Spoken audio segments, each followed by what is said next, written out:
Conference room lights were unforgiving, flattening every face into something sharp. My dad spoke first, his voice steady enough to hurt. "You're suspended until you apologize to your sister." A pen stopped mid-stroke. My sister tilted her head, pretending to look offended, but the small smirk she tried to hide said everything. I stood in front of my frozen slide deck thumb, pressing the remote until it clicked. No one spoke. No one stepped in. No one even breathed differently. I didn't argue. I didn't flinch. I just said, "All right." If my dad had known what that word would unleash, he might have stayed silent. I grew up in a house where silence was supposed to mean harmony. It took me years to understand it actually meant hierarchy. My sister learned that early. She cried once during a school project disagreement, and my dad stepped in before the teacher could even finish explaining the situation. She left with a new set of supplies and a pat on the head. I left with the same poster board and the reminder to be the reasonable one. Reasonable became my role before I knew I'd accepted it. I remember the afternoon the acceptance letter arrived. A thick envelope, my name printed clean and centered. I held it with both hands on the kitchen tile, feeling the weight of a future I had earned. My dad skimmed the first line, nodded once, and set it down beside the mail pile like it was a reminder for a dentist appointment. He didn't even open the second page. My sister walked in 10 minutes later with an engagement ring, and suddenly the house filled with champagne glasses and phone calls. My letter disappeared beneath a stack of party napkins before the night was over. That was the first time I realized accomplishment meant less than spectacle. After my mom passed, the imbalance sharpened. She had been the quiet buffer, the one who noticed when my shoulders tensed or when I stayed up too late finishing assignments. When the house lost her softness, it also lost the only person who kept my dad's blind spot from swallowing the rest of us. My sister didn't change, she simply had less resistance. In the family business, the pattern repeated itself with cleaner lines and higher stakes. I built the development department from a small room with flickering lights into a floor full of engineers who trusted me. I knew every detail of every timeline we delivered, every feature we'd shipped, every system we'd rebuilt. I didn't brag. I didn't need to. My sister, on the other hand, mastered the art of promising things she didn't understand. 4-week timelines when the work required 12 budgets that didn't account for testing infrastructure or staff burnout. My dad always backed her. She knows the clients. He insisted just make it work. So, we did. Nights blurred into mornings. My team stayed late, eyes strained under the blue glow of screens. I stayed later, smoothing out the gaps, rewriting schedules, absorbing blame she handed off with a flawless smile. My dad never asked how we managed. He only repeated what he'd always said. "Your sister handles relationships, you handle the rest." I didn't argue. I documented everything. It became my quiet language, timelines, notes, risk logs, written evidence no one wanted to read. The last project before the suspension told me what I had refused to admit. My sister made another impossible promise. My dad approved it before I even saw the email. When I pointed out the numbers didn't add up, he looked at me the same way he did when I was a child, asking for fairness, patient, dismissive, certain I would adjust myself to fit whatever shape he needed. Standing in the hallway outside that meeting room, I realized something simple and sharp. I had spent a lifetime being reasonable for people who never intended to see me at all. That was the day I learned my place in this family, and the day I quietly began to leave it. The hallway outside the conference room felt colder than it should have. People stepped aside when I walked through, not out of respect, but out of discomfort, like standing too close to me might pull them into the blast radius of a family decision no one wanted to acknowledge. No one said my name. No one met my eyes. I reached my floor and saw a printed memo taped beside the elevators. A new project chart, a new chain of command. My sister's name sat cleanly at the top of a column I had built from nothing. Her title bold mine missing entirely. It wasn't an oversight, it was a rewrite. My phone buzzed in my pocket. A message from one of my engineers. "Are you okay?" Another. "Do we still follow your timeline?" Then they're saying a lot upstairs. I turned the screen face down on my desk and let it vibrate silently. My dad called a few minutes later. He didn't ask how I felt. He asked if I understood the optics.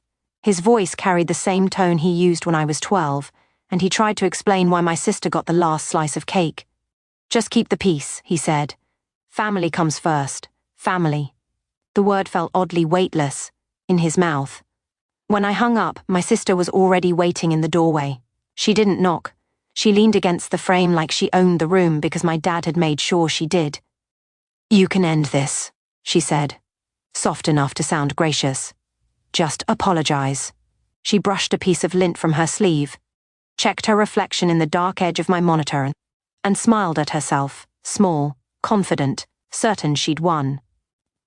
I watched her smirk the same way I had watched it my entire life. A curve that meant she didn't expect consequences. Not now, not ever. I didn't answer. I didn't even look directly at her. I just felt something shift inside me. Not anger, not grief. Something steadier, like a door clicking shut. She waited, expecting a fight she could perform her way out of. Instead, I picked up my portfolio, closed the laptop, stood. "That's it?" she asked. I nodded once.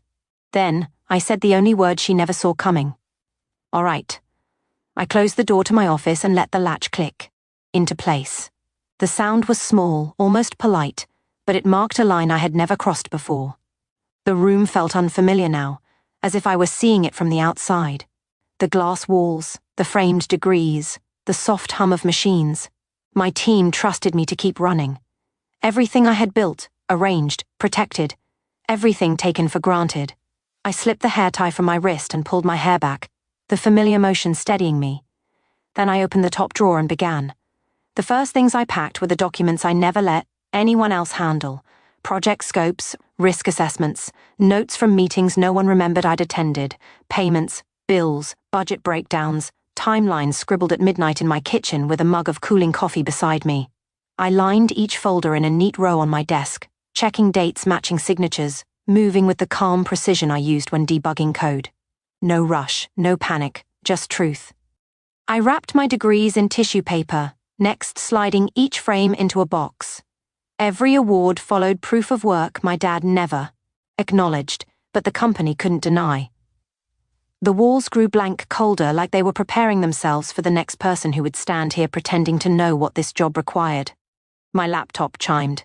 Messages kept coming from my team, from other departments, from people who had sat through the meeting and pretended not to see what happened.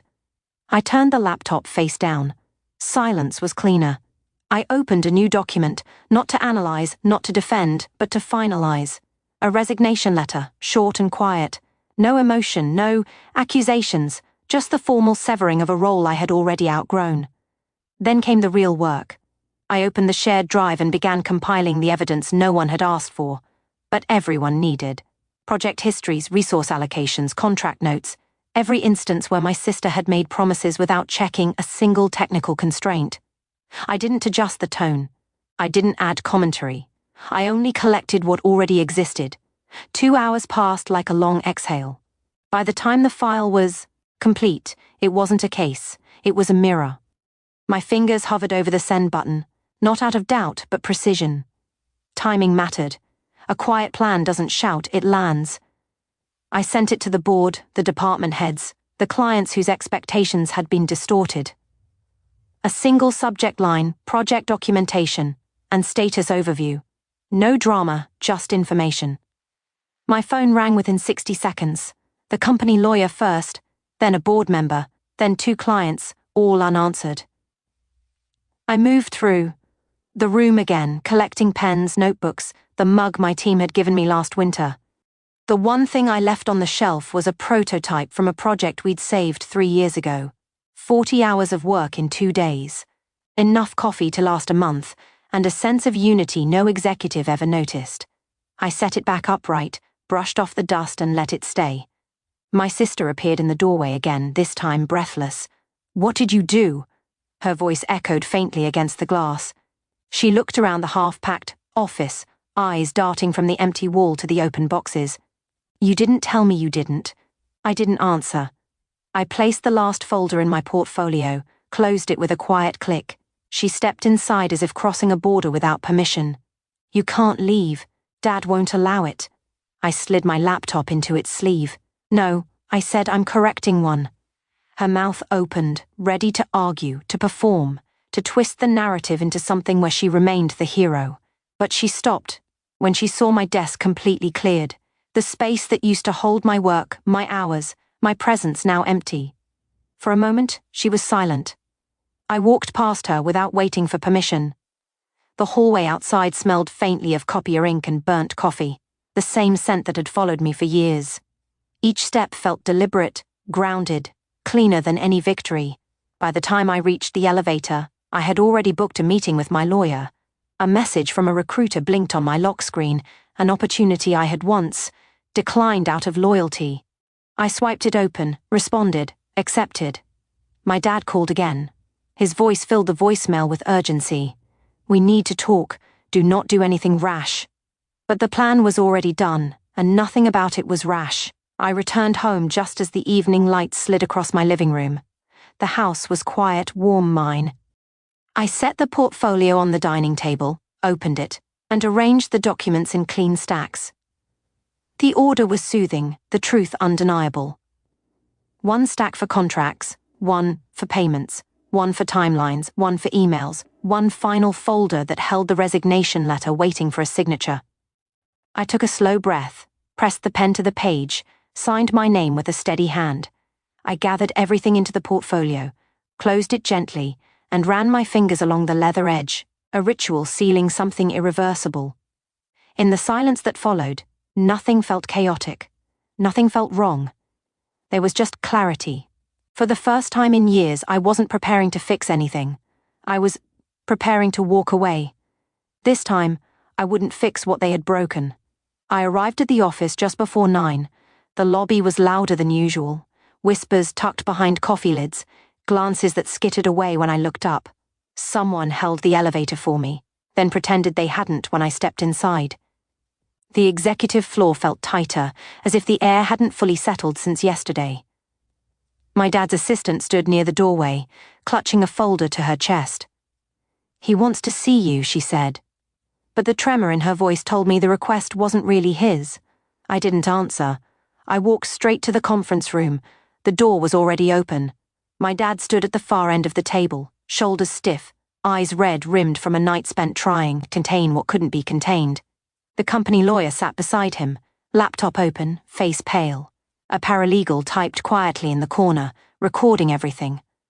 My sister hovered near the window, arms crossed, expression pinched like she had chewed something sour. No one spoke until I took my seat. My dad tried first. "We can work this out." His voice strained for authority. "Let's be rational." I set the portfolio on the table. The soft thud sliced through the room. "I'm here to finalize my resignation." The lawyer inhaled sharply. My sister blinked the first crack in her confidence. My dad's jaw tightened. "You don't need to do this." I opened the portfolio, lifted the resignation letter, laid it gently on the table like placing a card in a game that had already ended. "Suspension without documented cause triggers. Severance terms," I said. "Section 12 covers immediate vesting."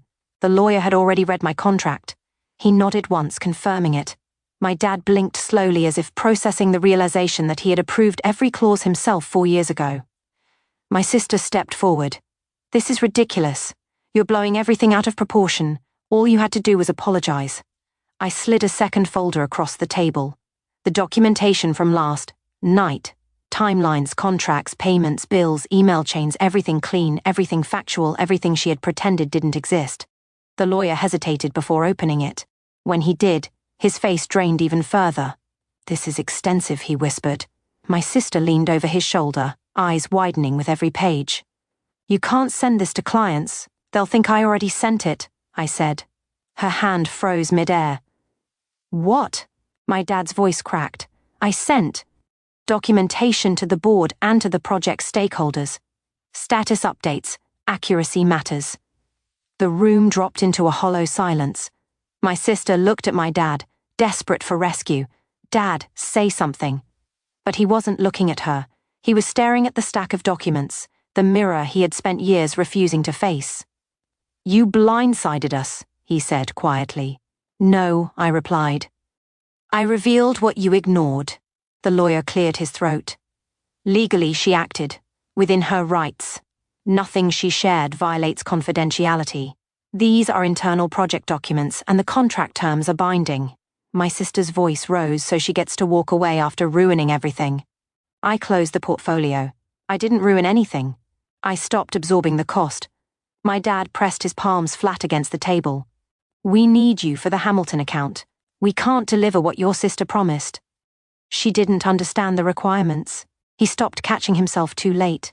My sister turned toward him, stunned. You're blaming me. He looked at her the way people look at burning buildings, realizing too late they should have checked the foundation. I stood. This isn't my problem anymore, I said. I've accepted another position. My sister let out a hollow laugh, sharp and brittle. Who would hire you after this? The lawyer closed the folder with trembling fingers. Anyone who values competence. For a moment, no one breathed. I reached for the portfolio. My dad stepped forward as if to stop me, then dropped his hand halfway. We can still fix this, he said softly. You don't have to leave. I met his eyes, finally level, finally clear. I already left. I walked out of the conference room, past my sister's stunned silence, past the lawyer's pale shock, past my dad's dying smile. I didn't look back. The elevator doors slid shut with a muted hum. And just like that, the entire system I'd once tried to hold together began to collapse without me lifting a finger. I left the building without checking if anyone watched. The air outside felt different, lighter somehow, as if the weight I'd carried for years had finally realized it no longer had a host. The city noise blurred into a hum. My footsteps sounded steady on the pavement. At home, the light through the living room windows was warm, softening the edges of everything it touched. I set my portfolio on the dining table, not with finality, but with a quiet sense of completion. The space felt untouched by the chaos of the last 2 days, a place that hadn't taken anything from me, a place that didn't demand proof. I fed Cooper my dog, and he trotted across the hardwood floor, nails tapping lightly, ordinary grounding. I poured a glass of water, held it with both hands the way I held coffee in the mornings at the office. The gesture surprised me, a habit carried from a life I no longer owed anything to. That night, I didn't check emails. I didn't replay conversations. I didn't anticipate fallout. The quiet wasn't heavy for once. It was clean. In the morning I dressed without rushing, choosing clothes that didn't need to communicate authority to anyone.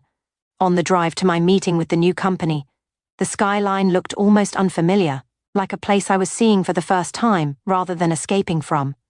Their office was bright open, filled with the easy sound of people who didn't tiptoe around tension. When the hiring manager introduced me to the team, no one evaluated my presence against someone else's status. They just shook my hand and smiled. Later, standing near a wall of windows overlooking the city, I thought of the acceptance letter buried under engagement party napkins, the late night spent fixing impossible timelines, the countless moments I'd stayed silent because silence was expected. And then I thought of the empty desk, the resignation letter, the portfolio placed on the table without drama. Each act simple, precise, mine. Leaving wasn't a loss. It was an opening one I had created, with nothing more than fax restraint and a willingness to stop rescuing people who confused my competence for obligation. For the first time in years, the quiet didn't feel like a racer. It felt like freedom. In the end, I learned something simple. Silence isn't surrender. It's a doorway, a place where you choose what enters and what never will again. Walking away didn't break me. It returned me to myself. If you've ever stood in a room where your worth was treated like background noise, let this story remind you your life doesn't need their permission to change. Thank you for listening. If you want more stories like this, because sometimes silence isn't weakness, it's justice wrapped in grace. Silent Revenge.